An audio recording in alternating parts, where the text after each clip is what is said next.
Welcome back to Grim Advice with Gretta Myers. You've entered the grimoire with 2 M's. Let's turn to the page, maybe we'll see together today.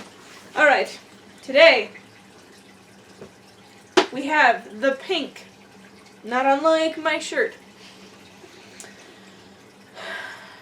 There was once on a time a queen to whom God had given no children. Every morning she went into the garden and prayed to God in heaven to bestow on her a son or a daughter. Then an angel from heaven came to her and said, "Be at rest, you shall have a son with the power of wishing, so that whatever in the world he wishes for, that shall he have." Then she went to the king and told him of the joyful tidings, and when the time came she gave birth to a son, and the king was filled with gladness. Every morning she went with the child to the garden where the wild beasts were kept, and washed herself there in a clear stream. It happened one day, when the child was a little older, that it was lying in her arms, and she fell asleep. Then came the old cook, who knew that the child had the power of wishing, and stole it away.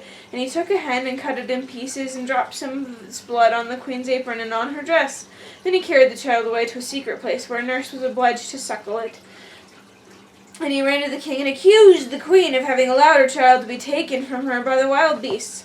When the king saw the blood on her apron, he believed this, fell into such a passion that he ordered a high tower to be built, in which neither sun nor moon could be seen, and had his wife put into it and walled up. Here she was to stay for 7 years without meat or drink, and die of hunger. But God sent 2 angels from heaven in the shape of white doves, which flew to her twice a day, and carried her food until the 7 years were over. The cook, however, thought to himself, "If the child has the power of wishing, and I am here, he might very easily get me into trouble." So he left the palace and went to the boy, who was already big enough to speak, and said to him, "Wish for a beautiful palace for yourself with a garden, and all else that pertains to it." Scarcely were the words out of the boy's mouth, when everything was there that he had wished for. After a while the cook said to him, "It is not good for you to be so alone. Wish for a pretty girl as a companion." Then the king's son wished for one, and she immediately stood before him, and was more beautiful than any painter could have painted her. The two played together and loved each other with all their hearts, and the old cook went out hunting like a nobleman. The thought, however, occurred to him that the king's son might some day wish to be his with his father, and thus bring him into great peril. So he went out and took the maiden aside and said, "Tonight, when the boy is asleep, go to his bed and plunge this knife into his heart, and bring me his heart and tongue, and if you do not do it, you shall lose your life." Thereupon he went away, and when he returned next day, she had not done it, and said, "Why should I shed the blood of an innocent boy who has never harmed anyone?" The cook once more said, "If you do not do it, it shall cost you your life." When he had gone away, she had a little deer brought to her, and ordered her to be killed, and took her heart and tongue, and laid them on a plate. When she saw the old man coming, she said to the boy, "Lie down in your bed, and draw the covers over you." Then the wicked wretch came in and said, "Where are the boy's heart and tongue?" The girl reached the plate to him, but the king's son threw off the quilt and said, "You old sinner, why did you want to kill me? Now I will pronounce your sentence. You shall become a black poodle, and have a gold collar around your neck, and you shall eat burning coals till the flames burst forth from your throat." When he had spoken these words, the old man was changed into a poodle dog with a gold collar around his neck. The cooks were ordered to bring up some live coals, and these he ate until the flames broke forth from his throat. The king's son remained there a short while longer, and he thought of his mother, and wondered if she were still alive. At length he said to the maiden, "I will go home to my own country. If you will go with me, I will provide for you." "Ah," she replied, "the way is so long, and what shall I do in a strange land where I am unknown?" As she did not seem quite willing, and as they could not be parted from each other, he wished that she might be changed into a beautiful pink, and took her with him. Then he went away to his own country, and the poodle had to run after him. He went to the tower in which his mother was confined, and as it was so high, he wished for a ladder which could reach up to the very top. Then he mounted up and looked inside and cried, "Beloved mother, Lady Queen, are you still alive or are you dead?" She answered, "I have just eaten and am still satisfied," for she thought the angels were there. Said he, "I am your dear son, whom the wild beasts were said to have torn from your arms. But I am still alive, and will speedily rescue you." Then he descended again, and went to his father, and had himself announced as a strange hunter, and asked if he could enter his service. The king said yes, if he was skillful and could get game for him, he should come join him. But that deer had never taken up their quarters in any part of the district or country. Then the hunter promised to procure as much game for him as he could possibly use at the royal table. So he summoned all the hunters together and bade them go out into the forest with him. And he went with them and made them form a great circle, open at one end, where he stationed himself and began to wish. 200 deer and more came running inside the circle at once, and the hunter shot them. Then they were all placed on 60 country wagons and driven home to the king, and for once he was able to deck his table with game after having had none at all for years. Now the king had felt great joy at this, and commanded that his entire household should eat with him next day, and made a great feast. When they were all assembled together, he said to the hunter, "As you are so clever, you shall sit by me." He replied, "Lord King, your majesty must excuse me, I am a poor hunter." But the king insisted on it and said, "You shall sit by me," until he did it. While he was sitting there, he thought of his dearest mother and wished that one of the king's principal servants would begin to speak of her, and would ask how it was faring with the queen in the tower, and if she were alive still or had perished. Hardly had he formed the wish, then the marshal began and said, "Your majesty, we live joyously here, but how is the queen living in the tower? Is she still alive, or has she died?" But the king replied, "She let my dear son be torn to pieces by wild beasts. I will not have her named." Then the hunter arose and said, "Gracious Lord Father, she is alive still, and I am her son. And I was not carried away by wild beasts, but by that wretch, the old cook, who tore me from her arms when she was asleep and sprinkled her apron with the blood of a chicken."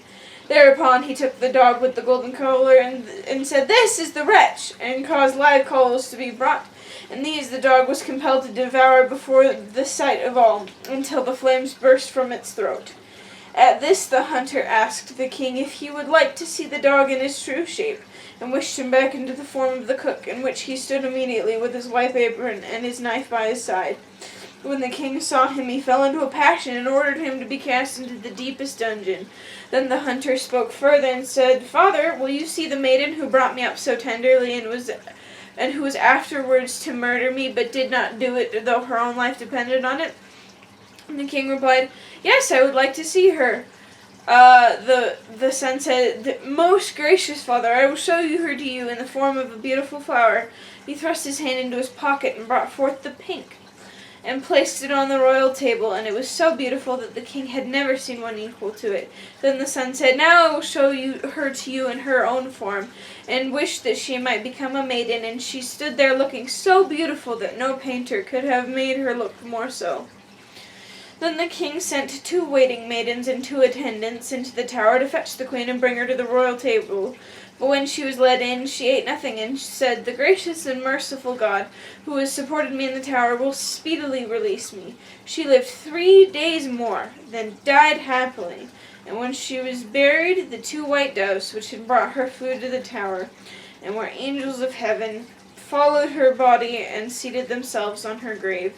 The aged king ordered the cook to be torn in 4 pieces, but grief consumed the king's own heart, and he soon died. His son married the beautiful maiden whom he had brought with him as a flower in his pocket, and whether they are still alive or not is known to God. Interesting. Like, I'm sitting here the whole time, like, what is a pink? Apparently it's a flower. Alright.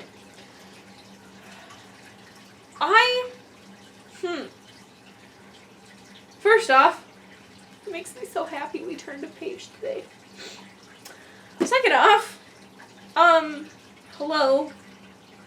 I don't know. Is it just me, or is it weird that the son knew the whole, like, he knew the story. Like, he knew the story. He knew what was up. Like, he knew that how the cook did it, and all these things, and so, like, did he wish for it? Because, like, if I were the cook, I would just be like, "Yep, you're my kid." Or, well, if I were evil enough to do that, which I'm not, but, like, Mother Gothel was like, "Yep, you're my child." and it worked pretty well for her for a hot minute. So did he wish for it? Did he like wish to be taken care of soundly, safely? Because I don't know, the cook was a terrible guy and still didn't abuse the child as far as we were aware. So I don't know. I want backstory.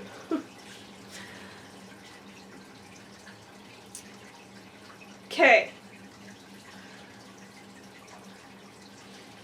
I really appreciate, because, like, he can wish, the queen's like, hey, can I have a kid? And then God was like, yeah, and your kid's gonna be so special that they can wish for whatever they want and it comes true. But this person, like, he grew up to be a great person. Like, he's a fabulous person and he doesn't abuse his power. Despite, like, not even being raised, like, properly, like.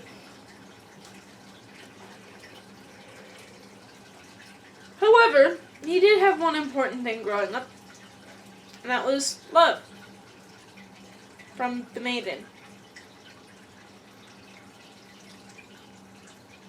So, I think he knew that he didn't need to have 1,000 wishes to be happy because he had love. Aw, so sweet, so sappy. Cool story though. Hadn't heard of it. Yeah, that was a good story. Okay. Alright, my gremlins.